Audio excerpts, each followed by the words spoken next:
नमस्कार, मी जनार्दन बाबा शिरोडकर सुपरफास्ट 24 मध्ये आपलं स्वागत आहे. मी आज या ठिकाणी दादर पूर्व दास रोड गुलमोलबीड या ठिकाणी मी आलेलो आहे. या ठिकाणी हनुमंताचं मंदिर आहे. खूप जुनं प्राचीन मंदिर आहे आणि सुप्रसिद्ध मंदिर असं आहे. या ठिकाणी हे ब्राह्मण बसलेले आहेत, जे जानीस आहेत, हे जे मंदिर चालवतात त्याची थोडीशी बातचीत आपल्याला करायची. नमस्कार सर. नमस्कार. आपलं हे मंदिर आहे ते खूप जुनं प्राचीन मंदिर आहे. आम्ही ऐकलेलं जागृत मंदिर ते किती वर्ष आहे ते मंदिर चालू आणि कोणी चालू केलेलं मंदिर? हे ब्रिटिशच्या काळात हे मंदिर बांधलेली आहे. त्याचं नाव आहे गोल्डन आणि 1951 पासून तिची स्थापना आम्ही आमच्या वडिलांच्या म्हणजे आम्ही तिसरी पिढी आहे. आता चौथी पिढी माझा मुलगा आहे, तो बसतो आणि त्याचपासून आम्ही हे देवाचं स्थान आम्ही सांभाळतो आणि इथे पूजापाठ करतो.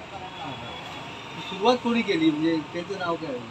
सुरुवात आमचे वडिलांचे वडील म्हणजे आमचे आजोबा होते, त्यांचं नाव आहे मोहनलाल जानी. ते इतर पुजारी म्हणून इथे स्थापित झाले होते आणि त्यांनी त्या जागा सांभाळून ठेवली आहे. ती आता आम्ही सांभाळतो. पुढे परंपरा तुम्ही चालू केलेली? परंपरा आम्ही चालू केली. आणि समोरची तिथे आणखी कोण कोण तुम्ही सांभाळता? आता आमच्या बरोबर माझा भाऊ आहे, यतीन भाऊ म्हणून, आणि माझा लहान एक भाऊ आहे सुमनबाई म्हणून. आम्ही तिघे मिळून इथे या देवस्थानाची सांभाळ काळजी करतो आणि याच्यात नाही कोणाची एका पैशाच्या धार्मिक कार्यक्रमांना कोणाची वर्गणी काय न देता आम्ही सगळं कार्य आमच्या हाताने आमच्या मनावर करतो. जानी कुटुंब आहे सगळं मंदिर सांभाळतात? सगळे जानी कुटुंब. आमच्या मुंबईमध्ये जवळजवळ 20 ते 22 मोठे देवस्थान आहे. तिथे मम्मादेवी देवामध्ये बी आमचे भावाची वहिनीचा देव आहे, तो बी तिथे कार्यरत आहे. चेंबूरला जागृत मंदिर आहे, ट्रॉम्बेला आहे आणि कालबादेवीला मंगलदास मार्केटमध्ये आहे. हे सगळे आम्ही हनुमानचे मारुतीचे भक्त आणि मारुतीचे देऊळ सगळे आम्ही. आणि काय तुम्ही उपक्रम करता काय मंदिराविषयी? उपक्रम म्हणजे आमच्या देवळात इथे आपल्या हनुमान जयंती करतो. आषाढी एकादशीला वारकरी समाजामध्ये आपल्या समाजामध्ये भजन मंडळ आहे. ते लोकांच्या इकडनं सकाळचे भजन येतात आणि वड्याला हनुमान मंदिरला ते लोक दर्शनाला जातात. ही परंपरा आमच्याकडनं चालू आहे. लिंगेश्वर प्रासादिक भजन मंडळ ही 104 वर्षाला पूर्ण झालेली आहे. तुम्हाला साधारणतः 80 वर्षापासून आपल्या चित्र पडतं. हे परंपरा ही तुमची चालू आहे, दिंडीची परंपरा चालू आहे. लोकांची परंपरा आमच्या बरोबर चालू आहे. अजून काय सांगू शकाल त्या मंदिरात? काही मंदिरात ह्या रोडावर एवढं जागृत जुनं मंदिर आहे आणि ते रोडाला जवळजवळ टाटा हॉस्पिटल, वाडी हॉस्पिटल आहे. सगळे दादर स्टेशनला येणारे जाणारे जेवढे की पेशंट लोक आहेत ते रिलेटिव्ह आहेत ते आमच्या इथे आम्ही 2 बाटले बनवले आहे. त्याच्यावर बसून आपली देवाची प्रार्थना करतात आणि हे देव त्या लोकांना बरोबर काळजीपूर्वक सांभाळतात आणि लोकांची भावना बी एवढी आहे. जवळ आमच्या इथे गाडगे महाराज धर्मशाळा आहे. त्या लोकांना बी या देवळावरनं एवढं प्रेम आहे. ते लोक इथे संध्याकाळची गोष्ट आरतीच्या वेळी बसून प्रार्थना करतात आणि सगळ्यांना त्याच्या काळजी आहे आणि मारुतीच्या सगळ्यांना हात आहे.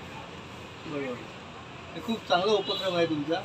आणि ते काय मी ऐकलं आहे की इथे समोर बिल्डिंग आहे एक शिंदेवाडी, तिला पडलेली होती आणि तिला काय अनुभव तुम्ही सांगू शकता?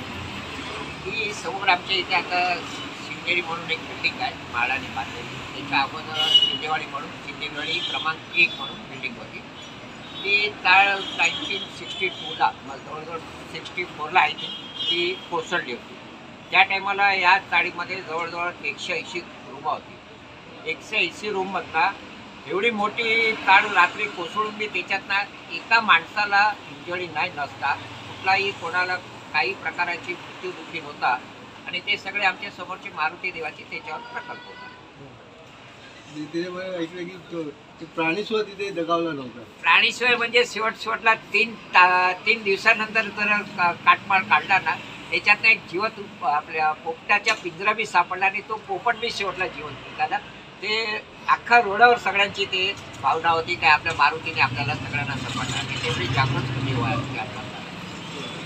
खूप छान माहिती दिली. तुमच्या देवची आणखी सुधारणा होत राहो. आणि काय विशेष सांगू शकाल का तुम्ही? बस विशेष तुमच्या माध्यमातून आमच्या देवाचा जो प्रचार जात आहे ते सगळे आमच्या देवासमोर आम्ही सगळ्यांना प्रार्थना करतो की सगळ्यांना सुखी धन्यवाद जानी सर.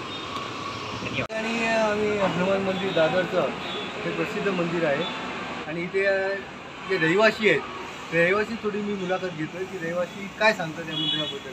गेली 80-81 वर्ष हे मंदिर ते चालू आहे. खूप जुनं मंदिर आहे. तर तुम्ही काय सांगा, आपलं नाव काय? माझं नाव राजेंद्र बाबाजी कदम. 15 मे 1920 साली ही मिलचं फाउंडेशन झालं. त्याच्यानंतर मिल कामगार हे मंदिरामध्ये त्यांचं म्हणजे हे होतं, मिल कामगारांच्यासाठी मंदिर बांधलं. सदर मंदिर ही एवढं म्हणजे पावन आहे की इथे प्रत्येक येणारा व्यक्ती हा नतमस्तक होतो. आमच्या बिल्डिंगमध्ये, शिवनेरी बिल्डिंगमध्ये मी राहतो. आमच्या बिल्डिंगमध्ये कोणीतरी माणूस खाली आला तर तो देवाला नतमस्तक होऊन येतो. सोमवार म्हणा, मंगळवार म्हणा, बुधवार म्हणा, शुक्रवार म्हणा, शनिवार म्हणा, रविवार म्हणा, या बिल्डिंगमधून कुठे बाहेरगावी जी लोकं गेली आहेत, जी लोकं बाहेरगावी गेली आहेत ती लोकं पण इथे मंदिरामध्ये येतात. आणि या मंदिराचं असं आहे, वैशिष्ट्य असं आहे की या मंदिरामध्ये कोणीही असो त्याचं त्यांनी केलेला नवस हा पावन होतो. जागृत देवस्थान आहे. कारण आता जागृत देवस्थान आहे. सदर देवस्थान असं आहे की इथे सगळी लोक येतात. सगळी लोक, तुम्ही म्हणाल भिला, नालासोपारा, आता आमच्या बिल्डिंगमधली किंवा आजूबाजूच्या बिल्डिंगमधली जी लोक आहेत या मुंबईच्या बाहेर गेली आहेत ती पण लोक येतात शनिवारी पाया पडायला. आणि आता ही आहे की विजय काका यांची दुसरी का तिसरी पिढी असेल, चौथी पिढी आहे. सगळे ब्राह्मण एकदम सुंदर व्यवस्था करतात. कोणाला एक म्हणजे असं म्हणजे ब्राह्मण म्हटल्यानंतर यांची व्यवस्था एवढी सुंदर आहे.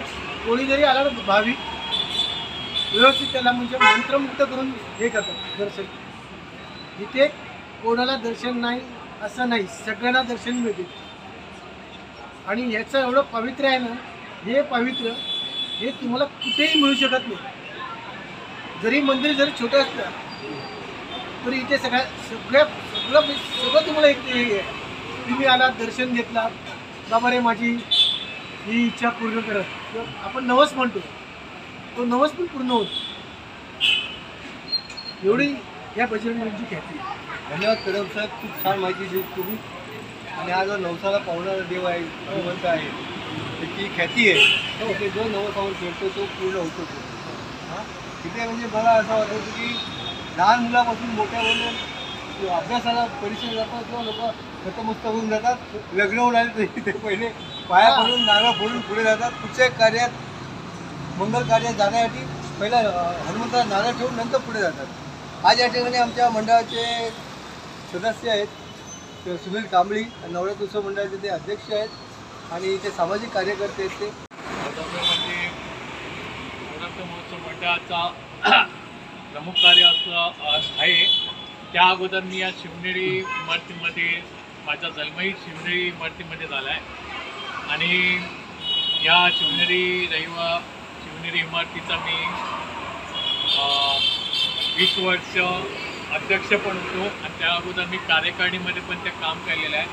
मी या शिवनेरी इमारतीचा उल्लेख यासाठी करतो आहे की इयत्ता 3रीला असताना 1972 साली ही इमारत कोसळली गेली आणि या मारुतीरायाने म्हणजे एक जागृत देवस्थान आहे. एक कसं सांगायचं म्हणजे त्यावेळी बिल्डिंग जेव्हा ही पडणार होती त्यावेळी आमच्या मारुतीरायाने आम्ही तेव्हा लहान होतो पण रहिवाशांना जागृत केलं आणि संपूर्ण इमारतीमधलं सगळे जी लोक होते, रहिवासी होती, त्या मारुती देवळासमोर येऊन ते जमा झाले आणि नंतर पहाटे पावसामध्ये 4 वाजता ती बिल्डिंग कोसळली आणि ती जेव्हा बिल्डिंग शिवनेरीचं नाव पहिलं शिंदेवाडी होतं.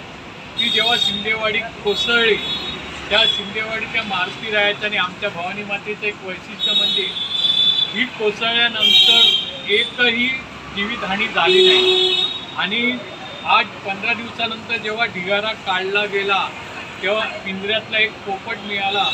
तो पोपटसुद्धा जिवंत होता. हे सगळं म्हणजे सांगायचं यासाठी करता की याला कारणीभूत आमचा हा इमारतीसमोरचा मारुती राया की जो हे जागृत देवस्थान आहे. त्याने आमच्या इमारतीला कोणत्याही इमारतीला संकट येऊ दे शिंदेवाडी जी आता आमची शिवनेरी झाली आहे, त्या शिवनेरीवर कधी कोणतंही संकट आलं तर तो आपल्या स्वतःच्या अंगावर घेतो आणि आम्हाला अगोदरच तो सावध करतो. आणि हे इथे प्रत्येक रहिवासी इथे नतमस्तक होत असतात. आमच्या इमारती तर आहेत, आजूबाजूचा पूर्ण परिसर म्हणजे कमीत कमी दादर पूर्ण एक एरिया. ॲक्च्युली खरा हा काही गोष्टींचा मी एक उल्लेख जरूर करेन. काही गुंड प्रवृत्तीचे लोक पण इकडे येतात आणि पाया पडतात. आपण सुशिक्षित आहोत, आम्ही पाया पडतोच, नतमस्तक होतो, पण वेगवेगळ्या धर्माचे, वेगवेगळ्या जातीचे, वेगवेगळ्या प्रवृत्तीची लोक इथे येऊन या मारुतीरायाचं दर्शन घेतात.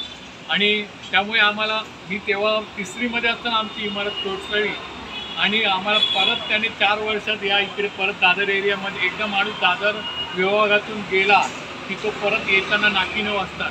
पण या मारुतीरायाच्या कृपेने आम्ही पुन्हा एकदा दादर विभागात परत आलो. हे मोठं त्याची ते सगळी देणगी आहे आणि तो आमच्या पाठीशी सदैव उभा राहतो.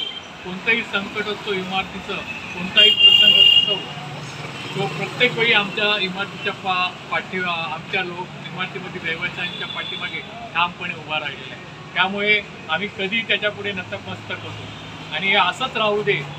जे पुढे भविष्य काळात आमची जी नवीन पिढी येईल, त्या नवीन पिढीलाही त्याच्याबद्दल महत्त्व एक कळलं पाहिजे, हे असं आम्हाला जाणून वाटतं. म्हणून आम्ही हनुमान जन्मोत्सवाच्या दिवशी आम्ही ते जातीने हजर असतो आणि त्याची सेवा करतो. त्याचप्रमाणे या परवाच्या दिवशी जो हनुमान जयंती उत्सव या ठिकाणी जन्मोत्सव साजरा केला गेला, त्यावेळी प्रथमच स्थानिक रहिवाशांनी करोटे हा कार्यक्रम या ठिकाणी सादर केला आणि करोटे आणि त्याला उत्कृष्ट प्रतिसाद मिळाला. म्हणजे इमारतीमध्ये मला वाटतं 10-15 जण ते गात होते. त्यापेक्षा म्हणजे वैशिष्ट्य म्हणजे KM जे डॉक्टर आहेत, सर्जिकल डॉक्टर होते, ते इथे येऊन नेहमी शनिवारचे नतमस्तक होतात.